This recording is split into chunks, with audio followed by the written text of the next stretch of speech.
How's everybody?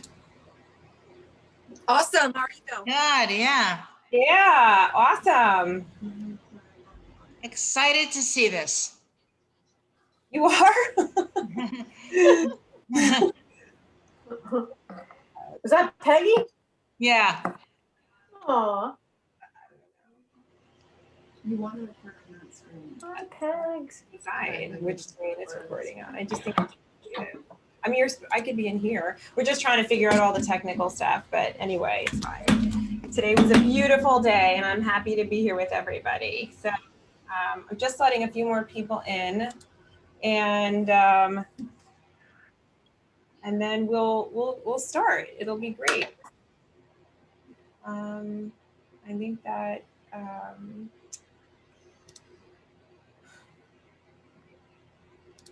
I don't know which, I think it records that screen. I don't think it records.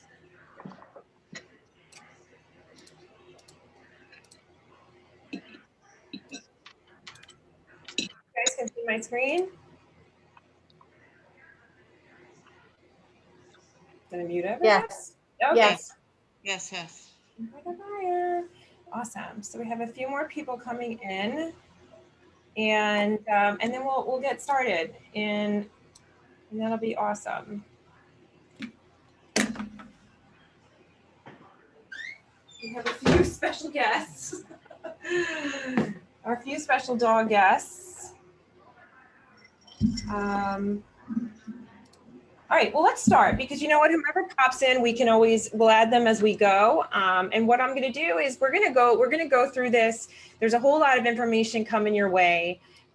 We have great handouts, digital handouts, I should say, after we're done, which we're gonna send to you. If you know somebody that missed it, then we also obviously can send to them too, just great tools that we use as a team regularly that we provide to our clients that our clients have told us they like very much. So, and also I'm just gonna ask that after we're done, if you have a moment to comment, give us your feedback on what you liked, more stuff you'd want to hear about, it would be great. We love all the feedback. It makes it a lot easier as we move ahead.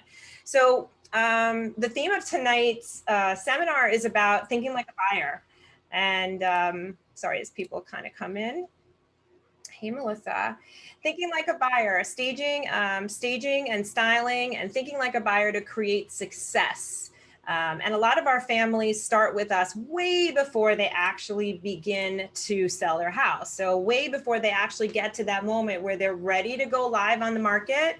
A lot of our families will call us up and say, help, what do I do? What rooms do I need to touch? What don't I need to do? What's going to be the best return on your investment? And it's a very overwhelming process to get your house market ready, which is why we started doing these seminars, and they've been really great. Before we get into the meat of before and after and what rooms and prioritizing, decluttering, let's just take a quick moment and talk about where we are now. So as a team, I have somebody making sure that I'm on the right slide. So where we are now, where is the market now? As a team, we spend quite a lot of time diving into the data. The data really drives a lot of our decisions. And those decisions are what drive us to help guide you as clients. So where we are now, I think everybody realizes that it's a pretty crazy market. It is absolutely what we call a seller's market. So when you're looking at the market, there are specific numbers that you should sort of always pay attention to. This is just a snapshot year over year for Bergen County. But as a homeowner, these are numbers you should pay attention to. And as they start to move up or down, it'll guide you a little bit on what's happening. It'll start to sort of be a little bit of a fortune teller, if you will. So key numbers as a homeowner to look for. Months of supply. Markets are driven by demand. More demand there is inventory, more inventory than there is demand, right? So right now you can see a housing months of supply year over year. You know, we're down in our months of supply over 50% for Bergen County. And I can tell you, and my team can tell you, that in every town that we do business in, every town is down in inventory. Every town is down in inventory. So months of supply and active inventory are down. And then, you know, sold. So your sold number, obviously, how many houses are selling? This is basically telling us how many houses are selling. We can see that the number is driven up. At a certain point, when you have a deficit of inventory, the sales are going to start to taper off, right? Because we simply just don't have the product, and that we're facing that right now. Days on the market is another, excuse me, wait, days on the market. So I happen to love watching days on the market, because days on the market is a great fortune teller kind of number for us. It tells us really though how quickly houses are getting into a pending, how quickly they're going pending, how quickly that bid is getting accepted. So you could see days on the market is down. And then the other thing you could see that is a great number to keep your eye on is going to be the sale price to the list price. So basically, what was the discount off of the house when it sold? What was the discount off of the house when it sold? And those numbers are going to be really interesting to keep a watch on. Of course, the big fun one is going to be the average sold price, right? So we can see that those numbers jumped close to 15% over year over year. So I'm going to move on. I mean, we could talk about this stuff forever, but we're going to dive into how to react to those numbers. One of the things that people always ask us is, now that we know it's a buyer's market, now that we know that it's a seller's market, what should we do differently? Or now that we know that it's a buyer's market, what should we do differently? So we're talking probably tonight to sellers. So what I'm going to say to you guys might sound a little bit bizarre, but what I'm going to say is that it is really important to just continue thinking like a buyer, even when you're in a seller's market.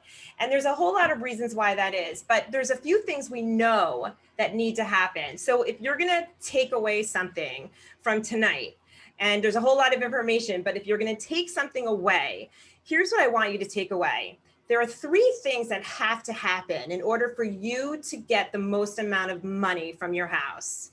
You have to make an emotional connection to your buyer. And if you think about it and you put yourself in the buyer's shoes, think about it, right? They walk into your house. When the buyer makes an emotional connection, they automatically will want to be in that house, and that will translate into more money for you. They also have to have a sense of value, right? So they have to feel like they're buying something that makes sense, that there's some value in what they make and what's happening. And then the other thing that has to happen is over here where it says expectations. And I honestly think you could apply this to anything that you're selling, right? As soon as the product meets or exceeds the expectation of the buyer, we know that things sell. That's it. Things sell when we do that. So obviously this wheel just shows that meeting exceeding expectations is going to take an emotional connection, a value perception that happens with compelling prices, bids get triggered, and your house sells for more money. But again, takeaway, meet exceed expectations, emotional connection, and value perception. And we're going to get into the staging and the styling and how that helps us create an emotional connection. So getting the most money for your house, we kind of look at it in three ways. And first is pricing to sell. The next is going to be staging and styling. And then it's going to be crafting that strategy. And that has everything to do with you, who you are, what your needs are, and what you're looking for, what's most important to you. So I talked briefly about buyer and what kind of market you're in. The other question that we get asked a lot is, do seasons matter? Do seasons matter? Now, right now we're coming up in May, and you know, historically, once we get into, you know, pretty much the end of June, we're into summer season, whereas we had March, April, May. In June is a spring season. So I think that my opinion is that it doesn't matter when you go on the market, so long as you're doing everything else right. Now, would I throw a house up on the market, you know, Christmas week? Probably not. Memorial Day weekend? Probably not. But other than that, you know, if you have to remember that we have a demand, right? The demographics, we have demand for housing. People are looking for housing. So as long as your house is doing everything right, then it shouldn't matter the season it's going up in. All right, moving on. I'm trying to move through it somewhat quickly. Okay, so pricing strategies. We talked about this a little bit before. It is so, so important right now more than ever that if you're a seller in this market and you're trying to realize a high number for your house and you think that you're going to price the house higher than where the buyers will believe in it and will meet expectations, you absolutely will lose out. And we see this all the time, but it's a hard concept for a seller to grasp. Let me explain why. When you're in a strong seller's market, buyers actually are shopping below their budgets, right? So buyers are shopping less than where their budgets are. So they might not see your house, number one. Number two is that the way to get the most money for your house is to tap into the buyer's fear of not winning the house, right? So right now we know that scarcity is what's playing into this market, right? There's a fear that buyers are not going to get a house and they want to take advantage of the interest rates and the pandemic and all of that happened. And all of a sudden, you know, we had a pretty good market and it turned into an amazing market. So but the buyers who are in this market are smart. So when you price your house above too high, you literally will miss your buyer. So remember, buyers want to feel like they have to win the house. And that's why it's important when you look at it, buyers are shopping below their budget and that competitive pricing still matters. So I can tell you one of the things that I've always said to my sellers is that I would worry less about how much room you have to negotiate and worry more about getting those bids in, right? Because you can't negotiate a bid that you don't have. So it's kind of like putting the cart before the horse, right? You know, we know that we have more buyers to every house. So what we want to do is tap into that scarcity and make sure that buyer feels a sense of urgency. And in that way, you will actually negotiate very little off of your list price, if not go over your list price. We've been doing that successfully over the last year. So it's pretty amazing. All right, so let's just quickly talk about who are the buyers. All right, so most likely the buyers are not you. Let's just call it what it is, right? The buyers are not you. They're probably younger, right? The stats are that about 66% of first-time home buyers are millennials. And just a little footnote of cool information, before the pandemic, it was projected that we would be in a housing shortage between the years 2020 and 2024. And that is a really interesting stat to think about. It was projected that we would be in a strong seller's market in a national housing shortage before the pandemic. So we understand that the pandemic and the interest rates made this sort of just put gasoline on the flame. But let's talk about what it means to have the millennials be your home buyers. So what it means is that they're not you. They're not shopping. They don't see the way you see. Blanca Santana. Join the meeting. They don't see what you see. They don't have the same vision. But what's more important, and this is a really big takeaway for everybody, and this is why getting your house ready in the way that we do it is so important. Millennial buyers, they have the money for the down payment. They have the money for that mortgage because those mortgages are inexpensive, right? They've scraped together everything they have for the deposit. They probably don't have the cash for the renovation. That is such a big point. And when we work with our sellers and the sellers say to me, well, you know, I didn't have to see the house painted all white. Why does somebody else have to see the house painted all white? You know what, they can't envision what it would look like with this furniture not here. And I can just tell you the answer is no, they can't.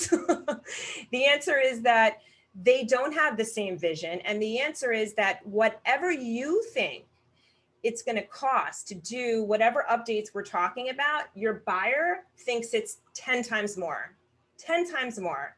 And they simply are very concerned about the money and the cash that they have. So it's very important, again, that you think like a buyer, not like a seller. You know, you can't look at it through your lens. You have to look at it through their lens. And that's why working with our team and people who understand the psychology of the buyer is so vital for you to get the most money out of your house. Anyway, so they have little imagination. They want move in ready and they will pay for it. Move in ready and they will pay for it. So let's move on. Daphne, have anything to add? Okay. I'm sorry, just making sure I got everything here. All right.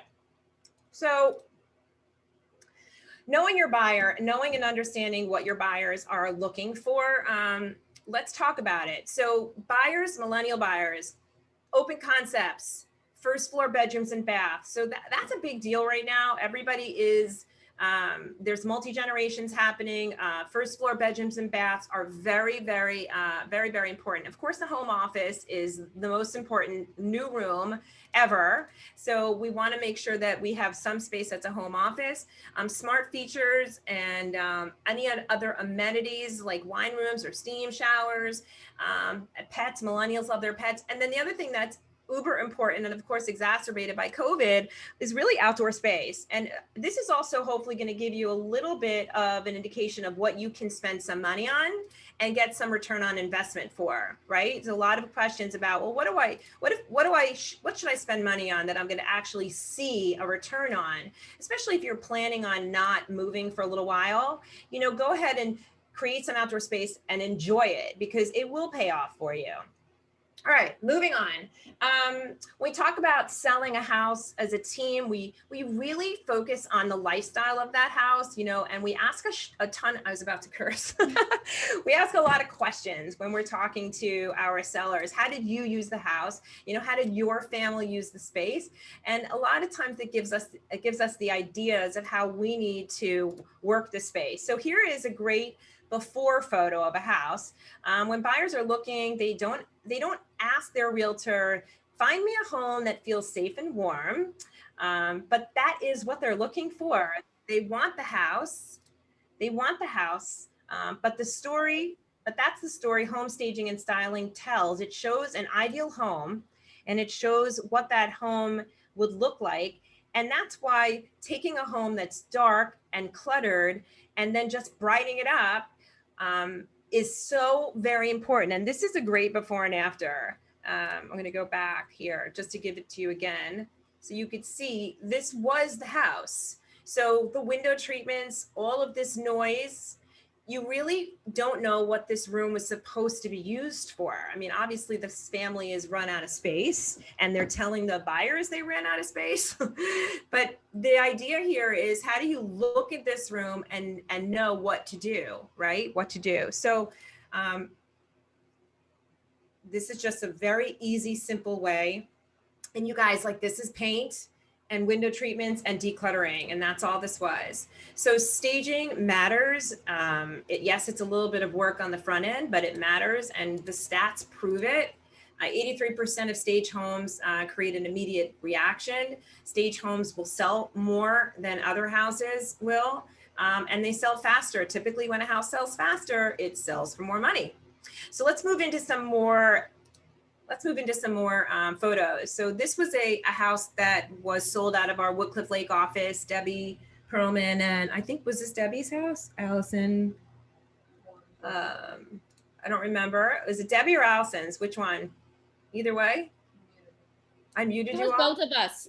Oh, see, I didn't mute you all. Yeah, it was both of you. Okay, so here's what I love. I love it. Now Fiona is the stager for the team, and she's also on this call. So Fiona, I'm happy for you to unmute yourself and chime in on what this meant. But for you guys who love before and afters, we all love before and afters. So let's take a look at this picture. You have what is arguably a pretty dated room. And you have a good space, but a dated room and dated furniture. And this house would never get a premium. I mean, their houses are selling. They're either going to sell below what they should, at where they should, or they're going to sell for a premium number. I'm assuming that every single person on this phone call is looking to sell their house for a premium number, or why would you be here? So I love that. It felt dated. And so Fiona came in, and Fiona, you're here, so you can even talk to this a little bit if you want. But basically, here you go. Look at what was done. This is where everybody goes, ooh.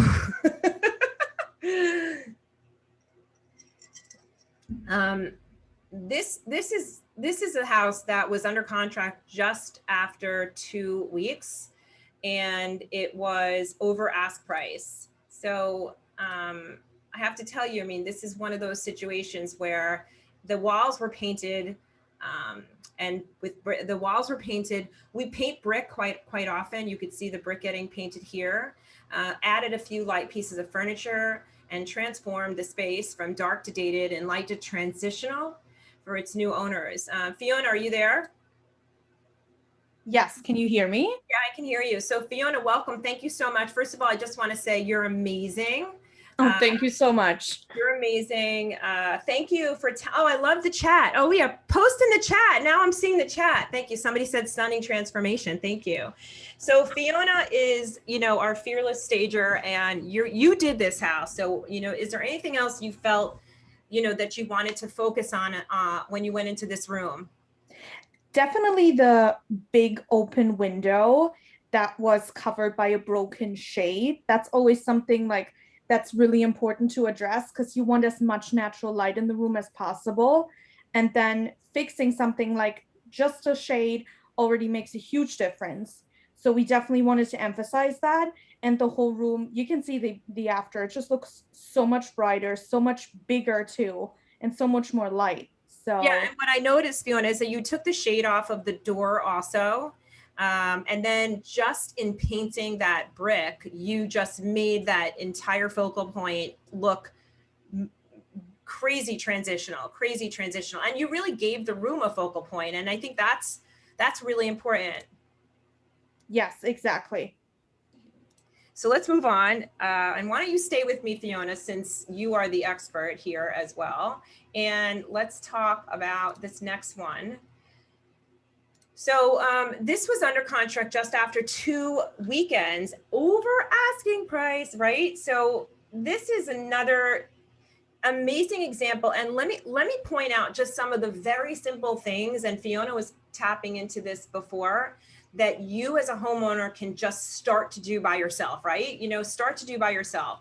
So you want to kind of close your, I do this exercise with people when I'm in their houses, and I ask them to walk into the room, kind of stand right at the front of the room, close their eyes, and then I want you to tell me, or tell yourself with your eyes closed, like, what is it that made you fall in love with the room that you're looking at? Like, what is it that made you fall in love with that room? And then typically they'll say it was the windows, it was the light, it was the fireplace. But so they're identifying the focal point of the room.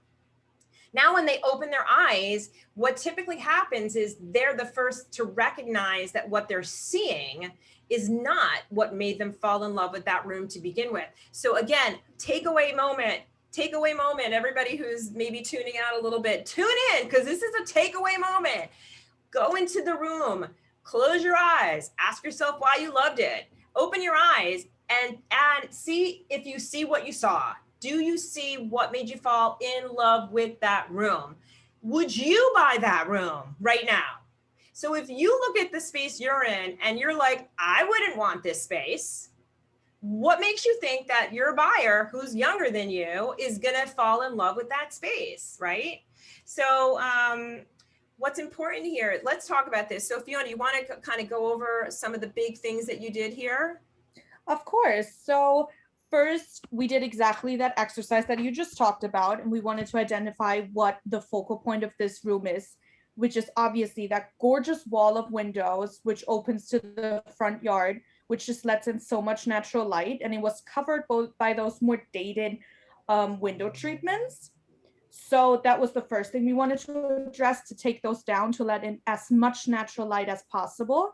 And then we also felt that the walls needed to be painted.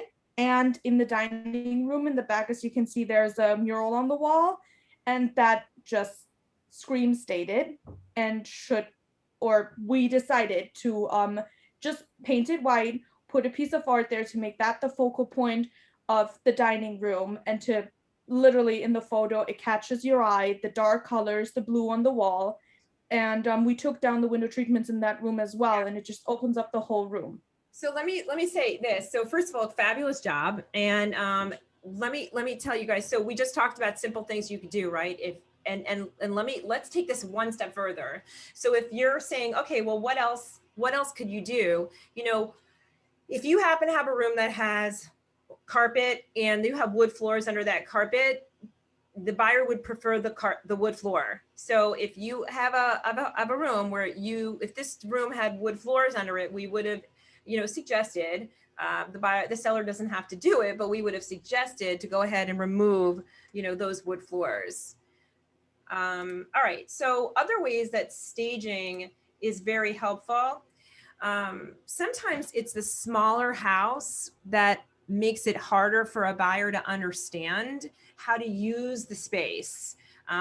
Just like maybe sometimes you've ever walked into like a very big room that has multiple seat. Open floor plans are also sometimes really tricky for buyers to understand how to use the space. So let's talk about this house. So this was a smaller house. And it needed a little love. So Fiona, I'm gonna let you take over. Mm-hmm. So we decided in here to take the window treatments down as well and remove all of the seller's furniture because it was more dated, and the colors too were more dated, and the furniture was just very big, and it was kind of hard to see where the focal point of the room would be and where you would put, for example, the TV, because it should go over the fireplace, but the seller had it on a different wall. So we wanted to make sure that if a buyer walks in, they can see that they can fit a decent sized sofa in the room, even though it was a smaller room, and they can fit the TV over the fireplace. So we used the furniture, light furniture, and brightened up the whole room. Yeah, I mean, it's pretty amazing. I'm having some questions in the chat group. I mean, so just let me clarify. So and I'm going to brag a little bit because I think it's okay to brag a little bit. I mean, we have a spectacular sales team. We have a spectacular staging and styling team. Most of the sales team, I think, if not all, everybody is on this video, on this Zoom call right now, and they're just amazing. And Fiona is spectacular. We've been working together for quite a long time. This is our inventory. It was very important to me when I started in real estate that I helped my clients understand and realize more money for their houses. And at the heart of it, I sort of realized quickly that there were certain things that I would never be able to change. I could never change the property. I could never change the location of a house, but I knew what I could change was the way that a buyer felt about a space. I could change the way a buyer felt about a space. And in doing that, my sellers would get more money, right? In doing that, my sellers would get more money. And yes, it meant a substantial investment on my part. And obviously creating talent in order to execute. And creating a sales team, of course, that understood that putting a house on the market is not just throwing it up and putting a sign in the lawn, but it does take multiple steps and some time. So anyway, I just want to say thanks to everybody on the call and Fiona. We do take care of all of the costs. We do ask that our clients, if we have to hire an outside moving company, we will ask that our clients help with that cost, because I don't own a moving company, at least not yet. At least not yet. Yeah, exactly. So Fiona, this is great. And again, this sold in 2 days, 30,000 over ask. So that was pretty powerful. So let's move here. This is another great example under contract. Is this is a different house? Same house. No, it's the same house. Yeah. So you want to talk about this a little bit?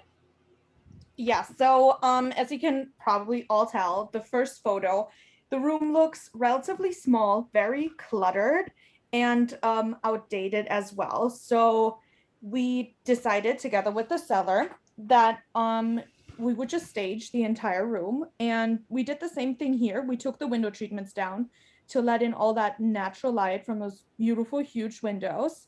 And then we decided to stage it with less furniture and more modern furniture. And let me interrupt for 1 second. So when you go through a staging course, a lot of time, what you talk about a lot is function and flow.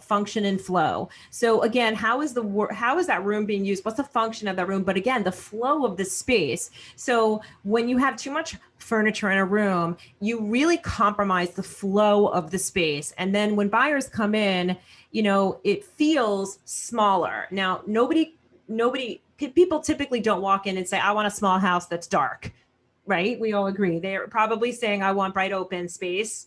And so that's why decluttering and changing the flow, it becomes so very important.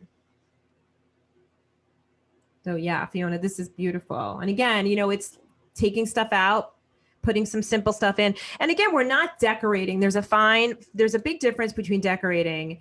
What'd you say? Oh, we broke records. Where is it? Where are the records? Julia, this is your house? Julia, this is your house? Was this Old Japan? This is Old Japan. This is 3 Hoverman. Yeah, so we tend to break price per square foot records when we do this. This takes a ready, willing, and able homeowner, which we so appreciate, right? Absolutely. You want to tell us a little bit about what happened when this went to market? Yeah, so it went to market on a Thursday, and we had all kinds of requests to show the house, but we were doing an open house on Saturday. We had a line out the door. This is all COVID as well. So we had a line out the door. We had multiple over ask offers. And as you can see, it went 30,000 over ask. Yeah. So that was done by Monday, let's say Monday night or Tuesday morning. Yeah. And I think so it was. And I think what we had to do here was the sellers, like maybe some of you were like, well, what do we do when the house sells? We kept the furniture in the house until they moved. We did. Yeah. And they so appreciated that. Yeah. The house is sold. Now you can sit on the floor. No. This is a Cresskill house. This is one of my absolute favorite examples because it hits on a lot of different things. This was a house we had on the market, and it was during COVID, and again, it was priced at what we thought was reasonable, and we did get bids, but what we got were what I thought were the bids were too low, right? So the old adage of the first bid is the best bid is not the case. There are times where you put your house on the market and you get a number that convinces you that something else other than the price can change. And as sellers and as advocates for our sellers, we don't go to price first. We say, what else can we do before we have to lower a price or take a number below where we wanted it to be? So I turned to the seller and I said, let's take this house off the market and let's do a little rehab to it. It was literally the TV show. We brought in a contractor. Fiona came back in and basically we turned this thing around. It sat on the market at $899 and we lowered we updated, we painted, we changed the furniture. I'm going to show you just a few more things in here. We painted the cabinets. We did go a little further in here. So all the cabinets were painted. Painted kitchens are easy to do. Easy, and you should do it if your kitchen is dated. We did change the backsplash here. We left the terracotta tile. Here. So when we did this, there's a bunch of other stuff we did, and we're happy to send you some of those photos. But nonetheless, we went back up, and when we went on the market, we sold for over 57,000 over ask. So did we get back to the original price? More. Yeah. So we ended up getting more money than we had originally done it. Let me say it in a different way. The seller invested $15,000 and he got back about $80,000. Just so we understand the numbers. He invested about $15,000 and his return was about $80,000. So you do the math. It was amazing. All right. So staging tips from the experts. So that's us. Okay. So when you're thinking about your house and you're maybe thinking, I'm overwhelmed, every room, should it be every room? It is important, but there are certain rooms that matter more than other rooms. So the number one room to think about is going to be that main living space. You call it a family room, call it a living room. Here's a great example of a small house that we modified, right? We obviously painted, changed the furniture, and it transformed this house. So the prioritization of rooms is going to matter. So your family room / living room, whatever that main space is that the family hangs out in, excuse me, that's going to be super important.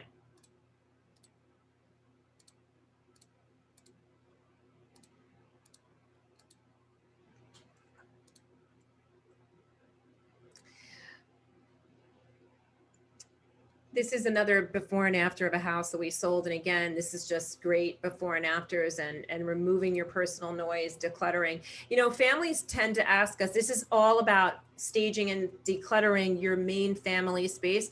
Families tend to ask us, do I have to remove my personal photos? So think about the fact that we're looking for a buyer to make an emotional connection with your space. How much harder is it to make an emotional connection, to see yourself in somebody else's space, to envision yourself living in that space when you're looking at photos of the family that lives there?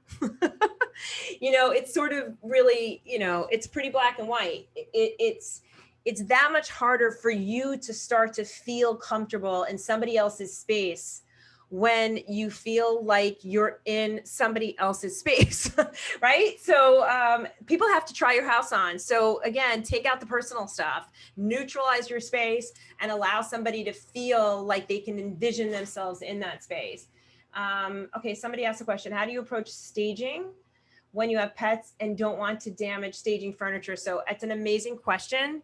What we've done is we've used covers and gates. So if you have a pet and you're using staging furniture, if we can all agree on literally covering the staging furniture or gating the pet from the room that we're staging, that's how we handle it. What does the seller do with their furniture when the house is staged? Does it go into storage? So that's a great question. I'm going to put that question on hold for a minute, but it's definitely a fabulous question.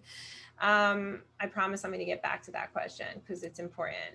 All right, let's go into this. So again, you know, if you're thinking about pulling all your dated furniture out and leaving it and not worrying about the space being empty. So it's statistically proven that vacant homes sell for less money than staged houses do. It just is. It's absolutely harder for you to feel warmth and safety and comfort and envision yourself living in a space when you walk into a room and it's empty. So empty is not the answer. Also, when you have a room that might be complicated in the sense that it either might be too small or perhaps, you know, it has a big space and you need to show how people are going to live there.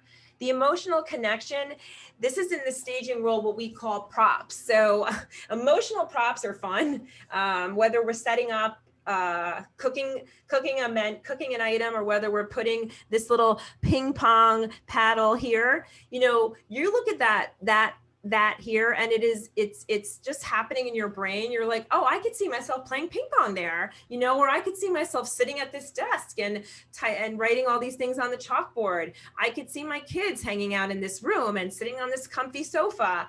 You know, again, it's like, think about what makes you happy and what makes you feel safe and what makes you feel calm. All right, happy, safe, and calm. And then look at your space. Does it make you feel happy, safe, and calm? And then emotional props become super fun to work with. I don't know, Fiona, if you want to add anything to that.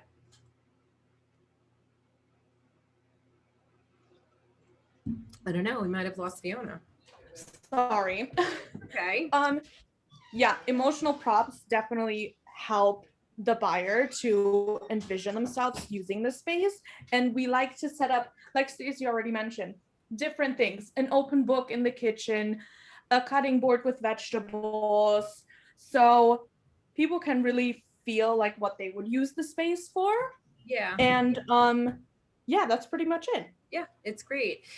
Also, a really cool trick to do is, like, if you have a house that maybe has 3 bedrooms, or you feel like it might be missing a bedroom, and you have an opportunity to take that room and maybe put 2 beds in it, and show the family that space can be used to have 2 children as opposed to 1. That's a super winning idea, like really smart idea. I mean, again, the house on the right was a house that we were working with. It first looked like this on the left, and we were struggling with it. It was a house that had 3 bedrooms, and once we reverted that room back to its original use, which is a staging rule, right? To revert the room back to its original function. And then we're able to show the family that it had beautiful hardwood floors and that you could actually have 2 kids in there, no problem. We sold it above ask way before COVID. Again, just some more ideas here about paint and window treatments. Kitchens.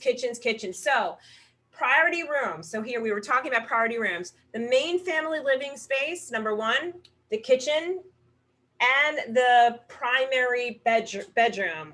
The primary bedroom. So all of the rooms in your house, the interior spaces, those are your 3 most important. So if you were gonna prioritize what to do first, then that's your priority list. That is your priority list. It's number 1, that main living space. Number 2, your kitchen. Number 3, it's going to be your primary bedroom and bathroom. So that is important.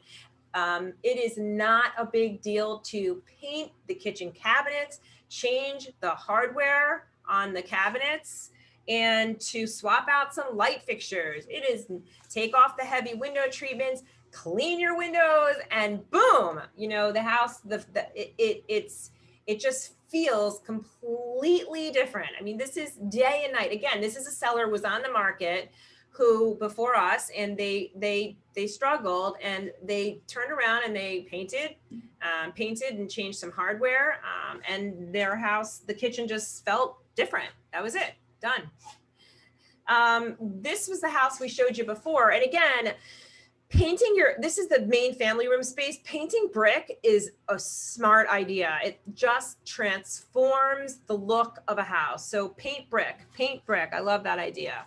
All right, so paint. I talked a lot about paint, and I would tell you that, again, big takeaway for everybody. If you asked me, Stacy, what is the biggest return on investment when you're selling a house? What is the biggest return on investment when you're selling a house? Hiring SEG and painting. It is the absolute biggest bang for your buck, bar none. Do not hesitate. So some go-to colors, we use Simply White, Chantilly White, Sweet Bluette. That's just something that, again, in your bathrooms, painting those cabinets and swapping out some hardware makes a huge difference. So paint. Can't say it enough. Paint.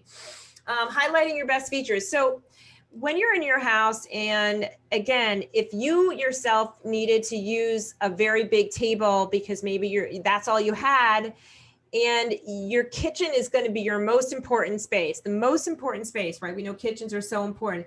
Just take a look. This beautiful house with a brand new kitchen, a beautiful house with a brand new kitchen.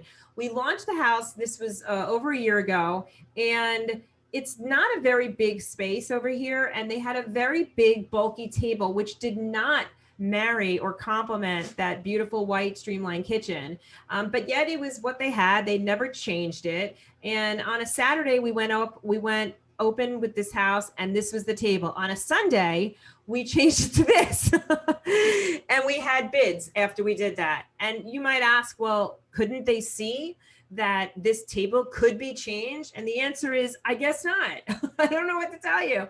The buyers needed to see to believe. They needed to see to believe. So we needed to show them what it would look like for them to understand that it wasn't such a big deal. All right, tools and things that go a long way. So in talking about all the stuff we do with styling and staging, it would be foolish and remiss if we didn't touch upon condition. Your house should feel organized. Your house should feel put together. Your house should feel clean. Your house should feel calm, right? So tools of the trade. Mr. Clean, love Mr. Clean. Go over your walls with Mr. Clean. Grout, I always say, when in doubt, grout. When in doubt, grout. You know, your bathrooms are probably older. You've had a lot of showers in those rooms. And I guarantee you, if you look at the grout lines, they don't look like the way that they did when you moved in. So some of the biggest transformations in a bathroom, other than paint, is going to be grout. It's going to be getting that tile to look the way it did when you first bought that house. And there are companies that specialize in this. You should also remember that you might have run out of space and be looking for maybe a move up, or maybe you're sizing down. But the point is that you never want a buyer to feel like you don't have enough space. So if your drawers and your closets are stuffed, you're telling people that you don't have enough space. You're literally telling people that. So it is so cathartic and helpful to start going through your closets and your drawers room by room and making 3 piles. One's going to be your giveaway, one's going to be your throw out, and one's going to be your storage. And it'll get ugly before it gets better, but I promise you, it'll be well worth it. It'll be well worth it. All right, so we use baskets, we use white towels, we use beautiful storage bins, we use white linens all the time, we use Goo Gone, we use Mr. Clean, stuff like that. All right, I want to just answer the question about furniture. So somebody asked, Joan asked, what do you do with the furniture? So I would say that most of the time when we're talking to sellers and they're asking about furniture, they don't actually intend to keep most of their furniture. Most of the time they actually are going to leave it, or they're gonna give it away, or they're gonna donate it. So what we suggest is to start doing that, donating or getting rid of or giving away as much as you can prior to going on the market. Other times there's a storage rooms you could be using. There are times where we will sort of assign one room in the house, or maybe one half of the garage on pallets, and we'll shrink wrap the furniture so that we have a place for it to go. Fiona, any other comments on that?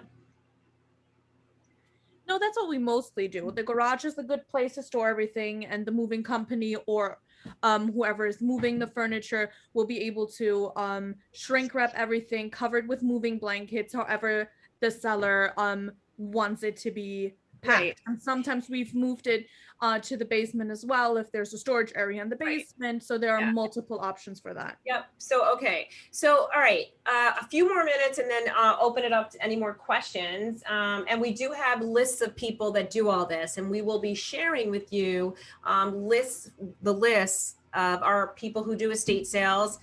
We also have companies, Peggy just introduced me to actually a couple of companies, Peggy Mann on the call, that help with all of this too, like actually getting ready before the stager comes in, getting you organized, getting you decluttered, helping you get rid of the furniture that you don't want, understanding what value things have. There are companies that we work with that will help you do all of this. You do not need to do it by yourself. All right, but quickly, I want to just say that everything starts with the first impression, and the first impression always happens outside.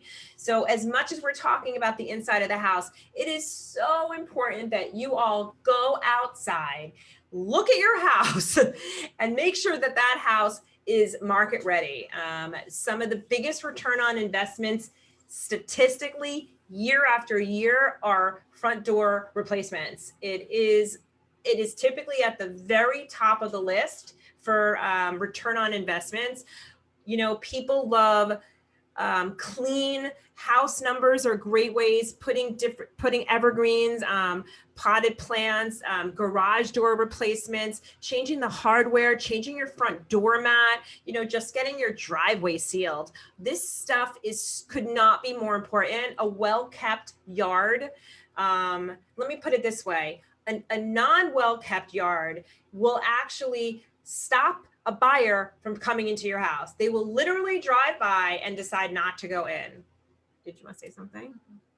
So these are just, again, good tricks for you all to use. So here's another curb appeal, right? So when we talk about sunlight, if you're in your house right now and you looked to all of your exterior windows, sometimes the reason that the house feels super dark is because all of your greenery is overgrown, right? So sometimes the best way to get that sunlight pouring into your house, other than just washing your windows, is to cut your trees down a little bit, you know, trim them, not cut them down. But if you have overgrown green outside, most likely it does look dated from the outside, just the way the inside can look dated.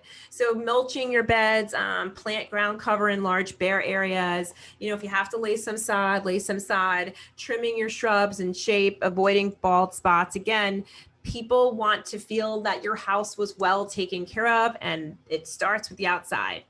Our process, what we do is we come in, we meet with you, we talk about what your timeline is. We go over the timeline, we put together the strategy for getting that house on the market, which includes the staging. And then of course we go into final touches before we go to market, which again includes staging, styling, and condition, which would be handyman, repairs, possibly a pre-inspection. Those are our 3 stages. And I think we are probably good. I mean, what we try to do, what we endeavor to do is basically to really walk you through every step of this process. And if you think about selling a house, you really have to think about it as the stage before you go on the market, when you go on the market, and then when you're actually getting contract to close. So we'll do a walkthrough, we'll do pricing, we'll come up with a marketing plan, we'll come up with a staging styling plan, we'll do our photography, and then we're gonna go live. I have all of my beautiful experts on this screen, Jacqueline, Lori, Gretchen, Julia, Peggy, Mia, Lorraine, and then our fabulous KW Valley Realty team, Allison and Deborah, and oodles of fabulous reviews. And on Fiona, your picture's not here, but we love you to pieces. We do a monthly market newsletter, which it's pretty awesome, actually. It's a lot of great detail and intel about the market. If you would like that, we encourage you to sign up. Anyway, so that was our staging styling presentation. And I'm gonna actually, I think you guys are all, you can all unmute yourselves if you don't mind. If anybody has a question or a comment, I'm open. I am open. I don't know how to unmute people, but anybody have a question? Yeah, how long does it usually take from, you know, start to getting the house ready to be on the market? Figure a house that's really had like nothing done to it for years. Sure. So Tons of clutter. I just want to see who's talking. So I can't. It's Joan. Joan. Yeah, so it's a great question. I think that if there's a lot of stuff that needs to come out of the house, I would recommend that the first part happens with a company that can help you organize and declutter. And then the staging team will come in and do their work. And once we're in the house, you're talking a couple of weeks at that point. So for us, once our house is ready to go, we're pretty fast. If you are in need of painting or other things like that, then obviously that takes a little bit more time. It's interesting, Joan, because like I said, families will start to work with us. I'm working with families sometimes a year out. It's crazy as that sounds, but sometimes they'll call us in and they'll want to know, what do you think I should be focused on? What rooms do you think I should be touching? And they want our advice before they start spending any money or investing any time on what really matters. So it's a hard question for me to answer because it sort of depends on the house and it depends on how much the family wants to do. Does that make sense? Yeah, I mean, so there's like really not an average or anything. I mean, the average for us is probably about 3 to 4 weeks. That's the average. Wow. Yeah, that is the average. The average for us is probably about 3 to 4 weeks. I mean, most people who call us are looking to go on the market sooner rather than later. So we are able to move things pretty quickly and get stuff done. We are able to put teams in place that will help a seller, get the house ready, whether it's, just our staging, our styling team, or whether it's a handyman that we're walking through a house and we're literally identifying exactly what we want them to do, which we do. We help the sellers with stuff like that all the time. And we could probably, go up on the market. Most of the time we're about 3 weeks. What do you think? Does my team agree with that?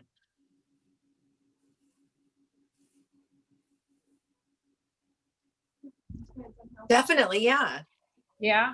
I definitely, yeah. Yeah. Does that help, Joan? Yeah. I mean, yes and no. It's, yeah, we'll talk. Let's talk. I tell you, one of the things for me is, I've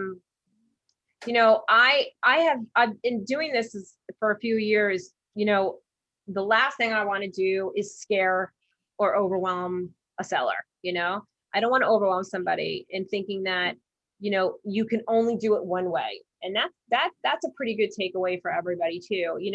There are levels of what you can do. The best thing is to get us into the house, number one, and not be worried about what it looks like and not be concerned that it's not ready for us to see it. And really just let us try to guide you to what to do first, who to call, what to do second, who to call, and really just lay out that step-by-step process. We're very, very, very good at making that process a lot more palatable. Is that the word, palatable? Does that make sense? Yes, good. I have a question here. Someone's house is cluttered and needs who is, hold on. Oh, this is you. Yeah. So someone's house was really cluttered and probably needs, and who is basically, how long does this take? Okay. So if you're feeling, my dogs want to get out. If you're feeling paralyzed, like most of us, because you think that the job ahead of you is just way too big or way bigger than you are, the best thing you could possibly do is invite us in the house. As scary as that is, invite us in the house. We will break it down for you. We provide for you a room by room, and this is important, a room by room evaluation of what you should do. We literally lay it out for you. We say, here's what we think you should do, and here's the part that we're gonna do. We give you the step-by-step of what you should be doing. So you should not feel overwhelmed as far as what to do first, because we will sort it out for you. We do that. Do I feel, another question, do you feel an outdated bathroom needs to get fully updated, new vanity tub, etc. before selling? So that's from Wendy. So, I mean, here's what I think. It really depends on, number one, which bathroom, and number two, how many of the bathrooms are like that. If all of your bathrooms are not, are all dated, then, you know, it might not make so much sense for you to start gutting all of your bathroom, gutting the bathroom. If there's a way that you could do a modest update to the bathroom as opposed to gutting the whole thing, that might make more sense. That might make more sense. But where is this one? Do you feel outdated bathrooms feel outdated? You vanity tub. I can tell you that a lot of times, if there's a way that you could just do a vanity and do a tub and do a new mirror and then do painting, if you don't have to touch the tile on the bathroom, it is 100% well worth it. You will get your money back all day long. If you start ripping out a big bathroom and a lot of tile, it becomes much more money. But you think about it. I mean, if you have a bathroom and you throw, you know, $15,000 into that bathroom and you get a new bathroom out of it, you're going to get the money out all day in a bathroom. Is Wendy there? Wendy, you there? Yep, I'm here. Yeah, I mean, is it a master? Is it a primary? What bathroom is it? It's a second floor, second bathroom. Not the master, but the master bathroom is not in great shape either. But this one specifically, it's got like that foam green kind of tub, and only one sink, not two sinks on the vanity. Yeah. And it has like vinyl floor. It's not in great shape. So we just. Yeah, didn't- I mean, I can tell you, like, if it were me, if it were my house, I would do the bathrooms. I would. The buyers, the discount that the buyers will apply to a house for having to do that kind of work will be way more than what it cost you to do the house. To do it. They Yeah. don't want to do it. Yeah. Now, if you don't want to do it either, that's fine. But they just don't want to do it. So, you know, do you have to do every bathroom? No, but if you have 4 bathrooms that aren't done and you could, or if you could knock out a few of the hurdles and leave less hurdles, then it's just a better scenario for you. Yes. We also had somebody that glazed their tile, by the way. That's something else to look into. That was a pretty cool, that was pretty cool. It was all tile in the bathroom, and instead of changing that tile, and I have the number for this person, this guy came in and he literally glazed all the tile a different color. It was pretty cool. Okay, thank you. Yeah. Anybody else?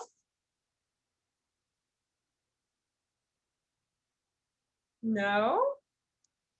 Okay, well, it was amazing to have everybody. Thank you so much for joining. I appreciate it. Again, thank you to my awesome team and everybody, and to Fiona, and to my marketing director who put all my slides together. Thank you so much. We are SEG. We are all over Bergen County. We are big fans of referrals, and we appreciate all of them. So, you know, give us a call if you're looking for a complimentary market analysis, and if you would like us to walk through your house and give you some guidance on what you should start with. There's no obligation. We're happy to help. And be well, be safe. Thank you guys so much for coming.